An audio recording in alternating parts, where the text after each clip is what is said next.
Most pest control companies are counting on you never watching this video because what I'm about to show you costs $5 at a hardware store and they charge 400 for the same result. Sometimes more, I know, because I was on the other side of that invoice for 38 years. My name doesn't matter. What matters is that I spent nearly 4 decades treating properties across Pennsylvania, Connecticut, and New York, backyards, horse farms, state park borders, you name it. I retired 2 years ago, and the day I retired, I decided I was done keeping the trade secrets inside the trade. So today you're getting the actual professional method, the one we use on high value accounts, the one that worked when the expensive spray treatments failed, and it will cost you the change sitting in your car's cup holder. Let me be clear about what this method does. It targets the places ticks live, breed, and wait for a host, not the open grass where you're already looking. Most people treat the visible yard, professionals treat the edges. That's the whole secret, and everything I tell you from here on is built on that single idea. Stay with me until the end, because the application step, the part that most homeowners completely skip, is the difference between a yard that works and a yard that looks treated but isn't. There's a particular smell I remember from the first property I ever treated professionally. It was late May, somewhere outside Doylestown, Pennsylvania. Wet oak leaves from the winter still packed down at the base of a stone wall. That sweet, faintly rotten smell of decomposing leaf litter. The property owner had already spent $300 on a spray company that came out twice. His dog had picked up 11 ticks in 1 week. I crouched down at that stone wall, pushed back the leaf layer with my gloved hand, and counted 7 ticks on a 4-inch patch of moist soil. 7. Right there, in the dark, waiting. The spray company had been treating the lawn open, sunny, short grass. Ticks don't live there. They hate direct sunlight. The UV alone desiccates them, dries them out, and kills them within hours. What they need is moisture, shade, and something to climb onto while they wait for a warm body to brush past. Stone walls give them all three. So do wood piles, leaf piles, the base of hedges, the edge where your mowed lawn meets the tree line, the shaded border along your fence. That transition zone, the border between maintained and unmaintained, that's where 90% of your tick problem lives. The spray company wasn't lying to that homeowner. They were just spraying the wrong places and charging him $300 to do it. Here's something worth understanding before we get to the method. A tick doesn't wander. It doesn't chase you across the yard. It uses a behavior called questing. It climbs to the tip of a grass blade or a leaf, holds on with its back legs, and extends its front legs out, waiting for hours, sometimes days. When you brush past, the static electricity of your clothing or your pet's fur is often enough to transfer it. That's all it takes. One brush against the shaded edge of your garden bed. The deer tick, the one that carries Lyme ixodes scapularis, the black-legged tick prefers to quest low to the ground, usually below knee height. That's why children and dogs are hit harder than adults. Their contact zone is exactly where the tick is waiting. Now, the CDC says it takes 36 to 48 hours of attachment for Lyme transmission to occur. I've read those guidelines. I've also pulled ticks off people who presented with the early rash, the bullseye, what doctors call erythema migrans, in under 24 hours of known exposure. The 36-hour window gives people false confidence. The real answer is, don't let a tick stay on you at all. Not for 1 hour if you can help it. That's why treatment works. Not because you can guarantee finding every tick on your body after a walk, but because a properly treated yard reduces the population before they ever have a chance to queue up at your fence line. Now let me tell you exactly what the $5 method is, and more importantly, how to use it correctly, because most people who try this on their own make one mistake that cuts the effectiveness in half. The product is diatomaceous earth, food-grade diatomaceous earth.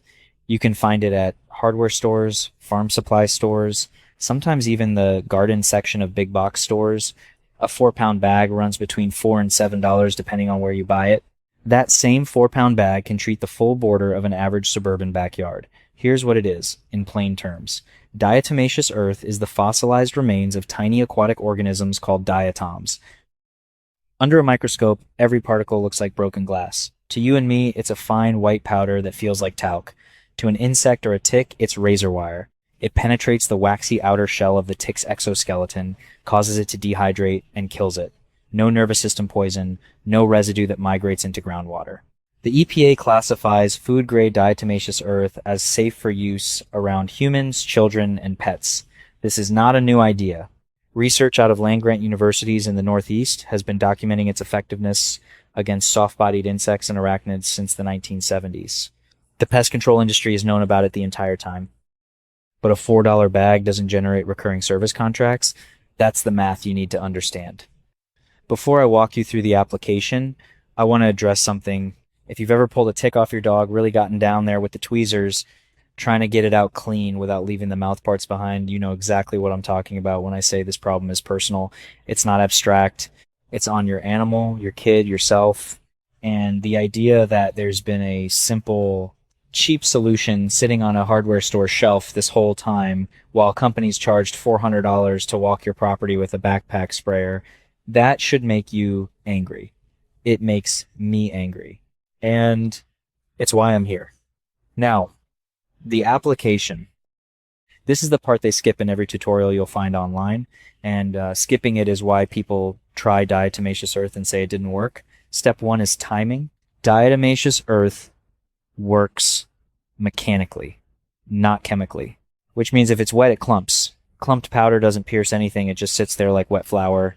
You need to apply it during dry conditions at minimum 2 dry days in a forecast window. Morning is ideal.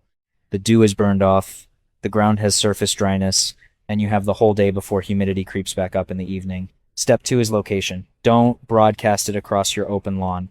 You will waste every dollar and see zero results. Apply it precisely at the transition zones, the base of your fence line, the edge where your lawn meets the woods, the shrubs, or any unmaintained area, around wood piles, along stone walls, under and around deck skirts where it stays shaded, the shaded base of hedges. Any place where leaf litter accumulates and stays moist, that's a tick nursery, and that's where your powder goes. A ring of diatomaceous earth 6 to 12 inches wide laid down at every one of those zones. Step 3 is the tool. Forget sprinkling it by hand. You'll get uneven coverage and you'll breathe the dust, which you don't want to do in quantity, not because it's toxic, but because the fine particles irritate lungs. Use a bellows duster. A basic one costs about $8.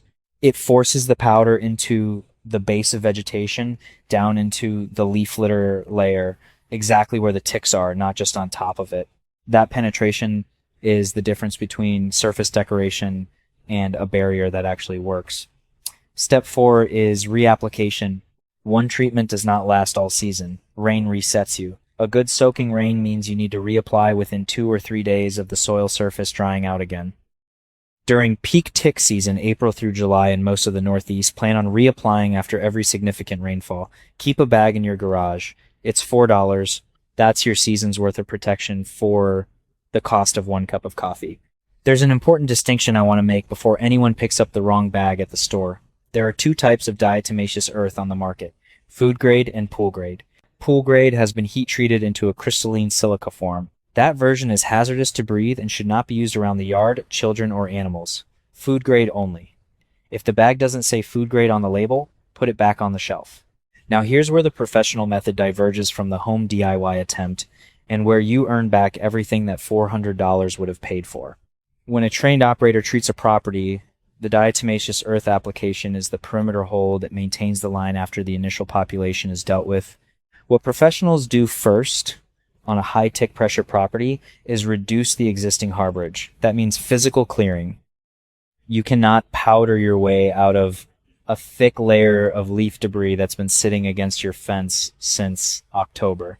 The ticks are already in there, breeding, overwintering, and the powder won't penetrate several inches of compressed wet organic material. Before you apply anything, spend 1 hour with a rake. Clear the leaf litter from your fence base, your garden borders, the edge of your tree line, get it down to bare soil or near bare soil. Bag it and get it off the property if you can, because an active tick population can survive in a brush pile. Once the harborage is removed, apply your diatomaceous earth to that now exposed zone. That sequence clear, then treat is what the $400 visit is supposedly providing. You just did it yourself. There's one additional layer that professionals add to high pressure properties, and it extends your season-long protection significantly. Cedar oil. Pure cedar oil not cedar scented air freshener, actual cedar essential oil diluted in water. Ticks have a strong aversion to the compounds in cedar. A study out of the Northeast from the 1980s documented tick avoidance behavior in the presence of cedarwood oil compounds. The Amish communities in Lancaster County, people who have worked the same wooded land for 200 years and have kept their methods practical and simple, have used cedar-based applications on their properties and livestock for generations. It's not mysticism. The chemistry backs it up. A 1 ounce bottle of cedar essential oil runs about $6. Mix it at roughly 20 drops per quart of water in a basic garden sprayer. Apply it to the same transition zones where you laid down the diatomaceous earth. The cedar spray works as a repellent and will kill ticks on contact. Unlike the powder, it handles wet conditions better. It doesn't depend on mechanical action. The two methods together give you a year-round perimeter defense for under $15 total. That's the professional method. $15 maximum. Clear the harborage, apply food-grade diatomaceous earth at every transition zone with a bellows duster during dry conditions, overlay with a cedar oil spray, and reapply after rain. That's it. That's the $400 service. I want to address one thing before we close because I know someone watching this will ask, what about permethrin, the synthetic pesticide that's widely used in professional tick treatments? Permethrin is effective. It's EPA approved for yard use, and it does kill ticks. I'm not against it. What I'll say is this. The natural method I've walked you through today, diatomaceous earth combined with cedar oil, produces comparable results on a maintained yard with lower chemical exposure risk. If you have a severe infestation or a heavily wooded property with high deer pressure, permethrin may be the right call for the initial knockdown. Use it according to the label, keep pets off treated areas until fully dry, but for most suburban and rural residential properties I've seen, the $5 method holds the line without it. The pest control industry has built a business model around the idea that tick control is too complex for a homeowner to manage, that you need their equipment, their products, their expertise, $400, back every spring, forever. You don't. What you need is to understand where ticks actually live, what kills them without a license, and the discipline to maintain the barrier through the wet season. That's all. I spent 38 years in the woods of Pennsylvania. I've pulled ticks off more dogs than most vets have seen in their entire career. And I'll tell you something they don't put on the service contract. The most powerful thing about the method I just showed you isn't the product, it's that you control it. You don't wait for a technician to schedule a visit. You don't pay for a retreatment. You do it the morning after the rain dries with $4 in an hour of your time. That's what preparation actually looks like. If this helped you today, hit that subscribe button and stay with me. I put out a new video every single day. I've got 40 years of methods, observations, and things the industry buried, and I am not done sharing them yet.